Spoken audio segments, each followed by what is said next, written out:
Assalamualaikum semua. Bertemu lagi dalam kelas Ustazah Hana. Apa khabar semua anak murid Ustazah? Ustazah harap semua anak murid Ustazah sihat alhamdulillah. Dah bersedia dengan pelajaran kita hari ini? Jom kita belajar.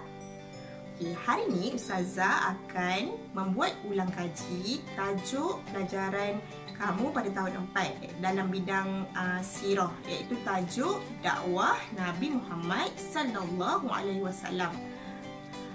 Okey, di akhir pembelajaran kita pada hari ini, kamu akan dapat menerangkan pengertian dakwah. Okay, yang pertama, kamu boleh menerangkan apa tu pengertian dakwah, apa itu maksud dakwah. Okey, yang kedua, kamu boleh menerangkan cara Nabi Muhammad menyampaikan dakwah.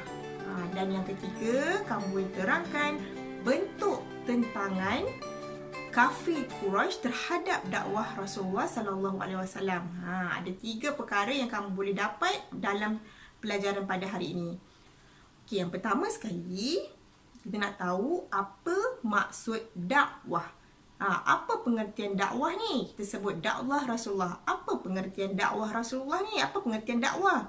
Okey, dakwah ialah kita menyeru dan mengajak umat manusia supaya beriman dan taat kepada Allah serta kembali ke jalan yang benar. Itu maksud dakwah. Dakwah ialah kita ajak siapa? Kita ajak umat manusia. Umat manusia tu tak kisahlah orang lelaki ke, orang perempuan ke, tua ke, muda ke, kita ajak semua umat manusia ni. Kita ajak untuk apa? Kita ajak untuk beriman dan taat kepada Allah serta mereka ni kembali ke jalan yang benar. Itu ialah pengertian dakwah. Okey, kita pergi pula kepada peringkat dakwah Nabi Muhammad sallallahu alaihi wasallam. Peringkat dakwah Nabi Muhammad ni ada 2 peringkat. Okey, peringkat yang pertama ialah Nabi berdakwah secara sulit. Apa itu dakwah secara sulit? Dakwah secara sulit tu secara sembunyi-sembunyi, secara diam-diam, tak bagi tahu dekat ramai-ramai orang. Nabi Muhammad hanya menyampaikan dakwah dia kepada kaum kerabat dan sahabat handai yang rapat je dengan Nabi Muhammad. Masa dakwah secara sulit ni, mereka berkumpul di satu tempat, di sebuah rumah Al-Arqam bin Abi Al-Arqam. Dia berkumpul dekat situ. Kat situlah menjadi pusat dakwah Nabi Muhammad semasa dakwah secara sulit. Okay, dakwah secara sulit ni dia berlaku sepanjang 3 tahun. Selama 3 tahun dakwah secara sulit ni. Okay, kemudian selepas 3 tahun Nabi Muhammad mendapat perintah daripada Allah supaya menyampaikan ajaran Islam tu, menyampaikan dakwah dia secara terbuka, secara terang-terangan. Itu ialah peringkat dakwah Nabi Muhammad. Ada 2 peringkat. Yang pertama secara sulit dan yang kedua secara terang-terangan. Okey, kita nak pergi pula bagaimana cara Nabi Muhammad ini menyampaikan dakwah dia. Okey, cara dia ada 2. Yang pertama secara lisan dan yang kedua secara perbuatan. Ingat, kalau ustazah tanya apa cara dakwah Nabi Muhammad, ada 2. Pertama lisan dan yang kedua perbuatan. Bila sebut lisan, maksudnya daripada mulut, yang keluar daripada mulut, itu lisan. Perbuatan maksudnya apa yang dia buat. Okey, kita tengok apa contoh-contoh dakwah secara lisan, macam mana. Okey, Nabi Muhammad dia menyampaikan nasihat, menyampaikan tazkirah. Tazkirah tu macam ceramah pendek, peringatan pendek. Mungkin selepas subuh, selepas waktu maghrib, dia menyampaikan sedikit pesanan. Itu tazkirah. Okey, yang ketiga, Nabi Muhammad ni dia menyampaikan cerita. Dia bercerita. Macam Ustazah bercerita sekarang. Macam itulah, dia cerita. Kemudian, Nabi Muhammad juga berdialog dan juga berdebat.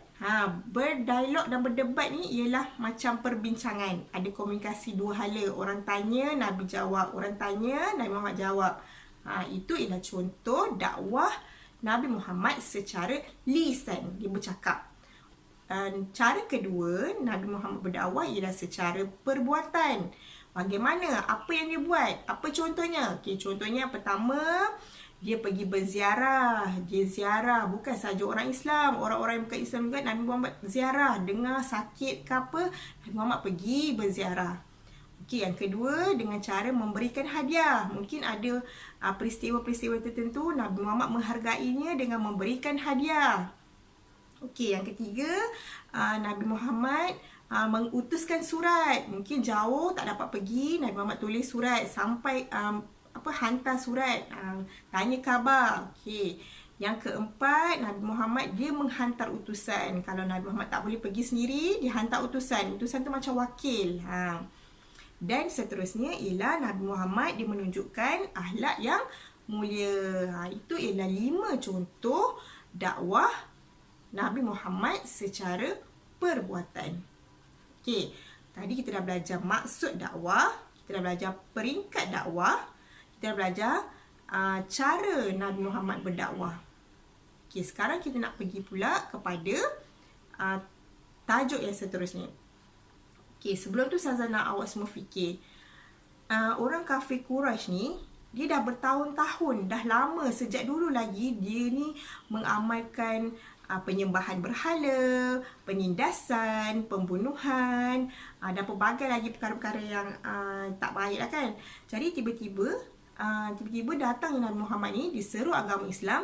Agak-agak orang kafir Quraisy tu nak terima tak? Nabi Muhammad datang nak ajak orang masuk Islam, mestilah orang tak terima. Okey, pelbagai bentuk tentangan yang Nabi Muhammad terima sepanjang dia menjalankan dakwah tu. Okey, apa bentuk tentangan yang diterima? Yang pertama sekali, Nabi Muhammad ni difitnah. Macam-macam dia cakap pasal Nabi Muhammad tu. Orang kafir Quraisy kata Nabi Muhammad ni gila. Dia kata Nabi Muhammad ni pembohong. Dia kata Nabi Muhammad ni ahli sihir. Lepas tu dia cakap lagi Nabi Muhammad ni orang yang memecah belahkan antara mereka kan. Dalam masyarakat tu Nabi Muhammad yang pecah belahkan. Kemudian dia kata Nabi Muhammad ni memutuskan silaturahim. Macam-macam dia memfitnah Nabi Muhammad. Okey, yang pertama itu bentuk penentangan yang pertama, menaburkan fitnah. Okey, yang kedua, mereka melakukan pemulawan. Pemulawan tu apa? Pemulawan tu macam boikot. Dia boikot orang Islam ni dengan cara dia putuskan semua hubungan komunikasi seperti jual beli, perkahwinan, dia hentikan, dia sekat. Dia buat pemulawan. Kalau ada orang Islam nak beli makanan, dia tak jual dekat orang Islam, sehingga menyebabkan orang Islam ni berada dalam kelaparan dan tertekan. Lama tau pemulawan ni berlaku, bukannya sekejap. Hampir 3 tahun mereka dipulaukan, hidup dalam keadaan yang tertekan dan kelaparan. Itu bentuk yang kedua, iaitu pemulawan. Okey, bentuk tentangan yang ketiga pula ialah penyiksaan. Orang kafir Quraisy ni dia tak boleh tengok orang Islam ni hidup senang, dia seksa. Contohnya macam Bilal bin Rabah.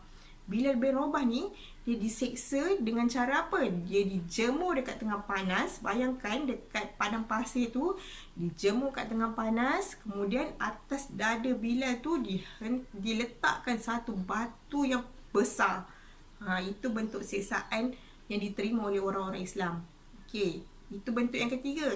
Tak cukup dengan penyiksaan, dia bunuh pula orang Islam.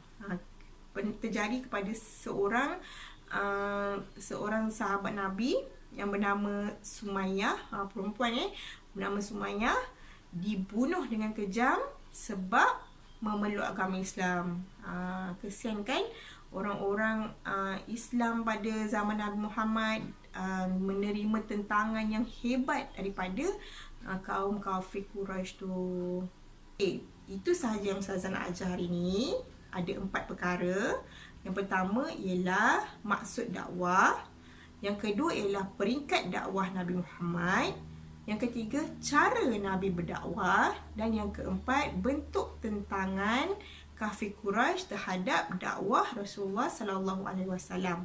Okey, Ustazah harap apa yang Ustazah cerita ni awak boleh faham, awak boleh ingat, dan nanti Ustazah nak tanya, Ustazah nak buat sedikit kuis semasa kita punya pembelajaran. Okey, itu sahaja daripada Ustazah. Assalamualaikum. Jumpa lagi. Bye.